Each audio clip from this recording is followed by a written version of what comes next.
Continuamos con nuestro invitado en esta parte final del programa, Jesús Pérez Triana, desde Europa, analista español de seguridad y defensa. Hablando de Alemania, la invasión rusa a Ucrania rompió con esos lazos que tenía,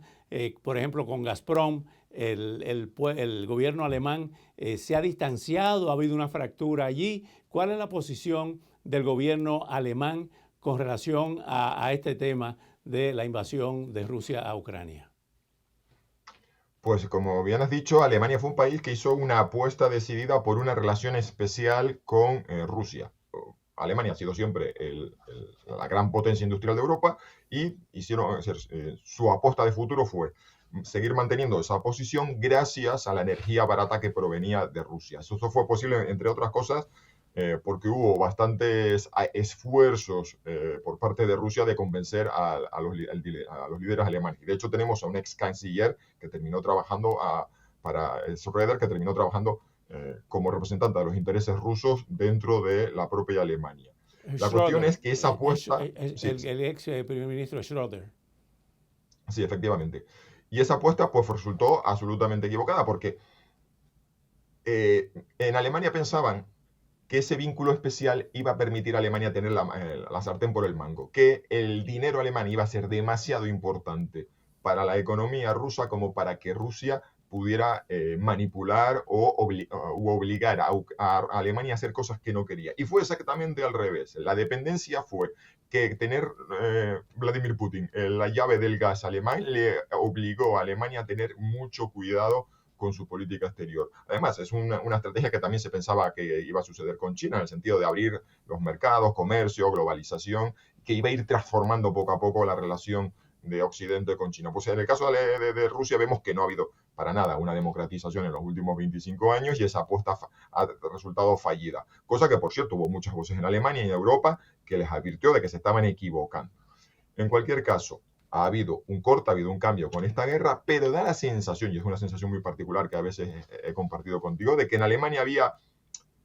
líderes que estaban pensando, sí, vamos a ayudar a Ucrania, pero no vamos a llegar hasta el final porque eso nos va a permitir reconstruir las relaciones especiales con Rusia tan pronto acabe esta guerra. Y desde Ucrania y desde el resto de Europa, mientras veíamos que países que sí percibían la amenaza rusa, y claro, son los pequeños países del Báltico, Lituania, Letonia, Estonia, que en algunos casos comparten frontera directa, Polonia, enemigo histórico de Rusia y que además también tiene una frontera a través del enclave de Kaliningrado. O sea, habíamos países muy activos ayudando a Ucrania y luego cuanto uno se va alejando geográficamente de Rusia va encontrando como que empieza ya hay más tibia la postura de apoyo a Ucrania. Y era en el caso de, claro, de otros países pequeños y relevantes, pero es que Alemania y Francia constituyen el eje fundamental de Europa. Entonces, ahora tenemos la sensación de que Alemania no se ha comprometido del todo por esa tibieza. Yo hago ese análisis de que aquí da la sensación de que alguno ha querido mantener los puentes y sobre todo me imagino también porque en algunos pasillos del poder de Europa se ha pensado que es peor una victoria contundente de Ucrania que provoque dentro de Rusia cambios políticos y que nos pongan a lo mejor, nos sustituyan a Vladimir Putin por un nuevo líder más sagaz, más agresivo, más rencoroso que una catástrofe controlada que sea Ucrania, por ejemplo, perdiendo parte de su territorio y convirtiéndose en un país colchón, como fue, por ejemplo, Finlandia durante la Guerra Fría, que no tenía su política exterior absolutamente, su política exterior no era absolutamente libre. Entonces ya entramos en el terreno de la especulación que está pasando en los pasillos del poder de Europa para que parezca que los grandes países no están apostando decididamente por apoyar a Ucrania, no paren de mirar a Estados Unidos y no paren de esperar que Estados Unidos, con su potencial económico e industrial, ayuden a Ucrania. Y si es que ya estamos planteando, si estamos anticipando o viendo que los líderes están pensando en el escenario futuro de, bueno, sí, la guerra de Ucrania es terrible, pero con Rusia hasta ahí nunca va a dejar de estar y habrá que entenderse. Entonces a mí me genera mucha inquietud esos cálculos de pretender recuperar el vínculo especial con Rusia en el futuro, porque ya hemos visto es decir, que no hay ningún incentivo para que sea un país que frene su expansionismo y su agresividad simplemente porque hayamos tenido vínculos económicos con ellos y le hayamos intentado atraer a nuestro campo con unas relaciones económicas estrechas. No ha funcionado y no va a funcionar en el futuro. Hablando de inquietud, hablando del Medio Oriente, del Levante, ¿cómo queda esta situación, ese mapa? ¿Cómo queda la parte bélica en medio de este proceso electoral con miras a las elecciones del próximo martes en Estados Unidos? Bueno, pues lo que estamos viendo es que tradicionalmente en Israel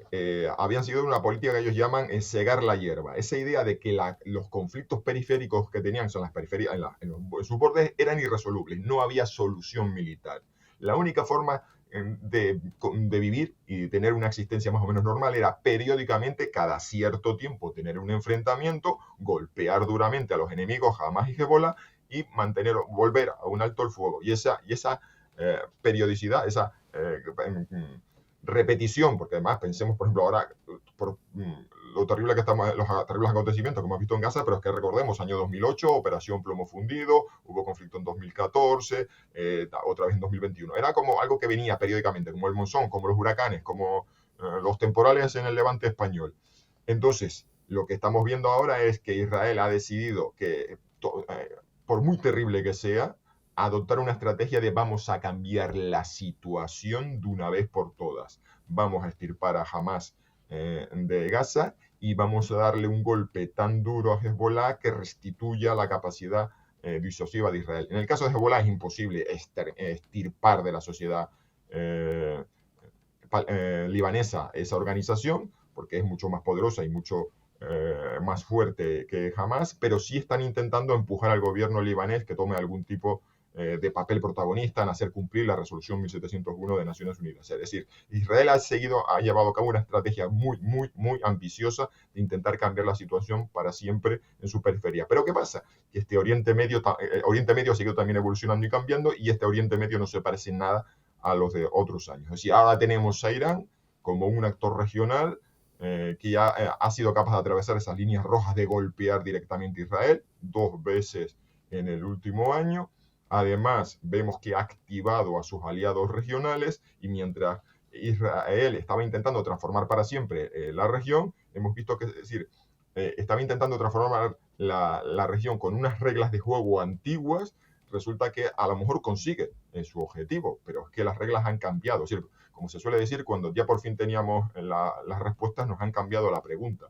Y ahora el problema es que cualquier conflicto en el que intervenga Israel tiene el riesgo de convertirse en un conflicto regional, y esto nos afecta ahí en Estados Unidos y nos afecta aquí en Europa, porque hay cosas como la navegación del Mar Rojo que ha disparado los costes, los fletes, y eso termina generando inflación, y siempre tenemos el riesgo, por supuesto, de la subida de los precios de los hidrocarburos. Entonces esa es mi reflexión. Cuando Israel pensaba que tenía la respuesta a las viejas preguntas, pues las preguntas han cambiado, y entonces nos deja otra vez en un panorama de mucha incertidumbre. Entre esas preguntas, Jesús, ¿cómo sería la relación de un gobierno, otra vez de Donald Trump, con Netanyahu o de Kamala Harris? Uy, pues aquí también hemos visto un cambio, en el sentido de que hay cambios demográficos en el que dábamos por supuesto que un gobierno republicano siempre iba a ser muy volcado en su relación euroatlántica, muy abierto al libre comercio, y un gobierno demócrata que dentro de lo que eran las relaciones internacionales era idealista, intentaba llevar los derechos humanos y el derecho internacional público, y ahora se han transformado las cosas de alguna manera, han cambiado las reglas de juego, en el que tenemos a un gobierno demócrata que mantiene una relación muy estrecha con Israel, teniendo que enfrentarse a ciertos sectores de su partido, y a mí esa es la duda que me queda, hasta qué punto puede haber sectores, sobre todo hay universitarios, jóvenes, que haya un desencanto como lo hubo en las elecciones del 2016, cuando un sector del electorado que había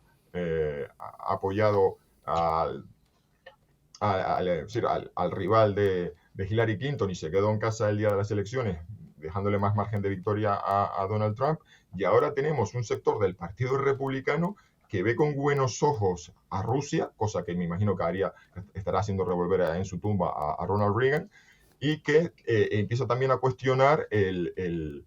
papel de Estados Unidos de potencia intervencionista y que apoya con cheques en blanco a Ucrania o a Israel. Entonces, a mí ya me entran dudas porque estamos en un periodo electoral donde, por ejemplo, en el año 2016, el presidente Trump llegó a decir que retiraría las tropas de Corea, pero luego cuando se sienta en el despacho Oval y cuando tiene que manejar los asuntos de verdad, empieza a darse cuenta que todo es muchísimo más complicado. Entonces, todas estas promesas, todas estas declaraciones, pues hay que cogerlas con un poco de prudencia, porque, por ejemplo, me acuerdo, en aquel entonces, cuando dijo que iba a desvincularse de Corea, ya, pero es que no solo se trata que Estados Unidos paga la factura de tener tropas en Corea del Sur, es que eso lleva asociado a que Corea del Sur es un cliente excepcional de la industria militar estadounidense. Entonces, yo no sé también si hay que tomarse muy en serio todas las declaraciones que se hacen en política internacional, porque cuando se sienten en el despacho Oval, quien quiera que gane, al final, aquí desde Europa, siempre vemos una cierta continuidad. Si gana un candidato demócrata, hay siempre una enorme decepción entre los progresistas europeos de decir, vaya, pues es otro candidato demócrata que ganó la Casa Blanca y al final ha vuelto a bombardear un país porque ese candidato demócrata ha defendido los derechos o los intereses de Estados Unidos en el mundo. Y siempre resulta sorprendente porque pasó con Obama o pasó con Joe Biden. Y cuando encontramos a un presidente o un candidato como Donald Trump que anuncia que va a cortar por las buenas las relaciones especiales de Estados Unidos con aliados fundamentales en Asia como Corea del Sur o con los países de la OTAN aquí en Europa, y vemos que luego la realidad es que hay demasiados intereses económicos, demasiados intereses políticos, y hay una cosa también que lo que yo decía hace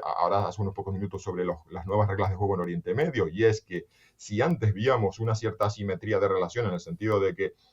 Europa estaba en el paraguas estadounidense y era como el hermano pequeño, ahora en un mundo muchísimo más complicado en Asia y en Oriente Medio y con tantos enemigos de Occidente asediando a las democracias occidentales, esa relación yo creo que tendría que ser reforzada. Y por eso soy más escéptico de que haya una auténtica ruptura, porque el mundo se ha vuelto tan complicado que el futuro pasa porque Europa y Estados Unidos se ayuden en un mundo muchísimo más complicado. Complicado. Jesús Perestriana, como siempre, muchísimas gracias por por esos minutos tan valiosos de tu parte y hasta una próxima oportunidad. Muchas gracias. Bueno, queridos amigos, se acerca la hora cero aquí en los Estados Unidos. Como ya he dicho varias veces, estamos en esta cuenta regresiva, como si fuera un cohete de la NASA, a ser lanzado este próximo 5 de noviembre, martes, día de elecciones generales en la potencia más grande del mundo. A todos ustedes, buenas noches y hasta mañana.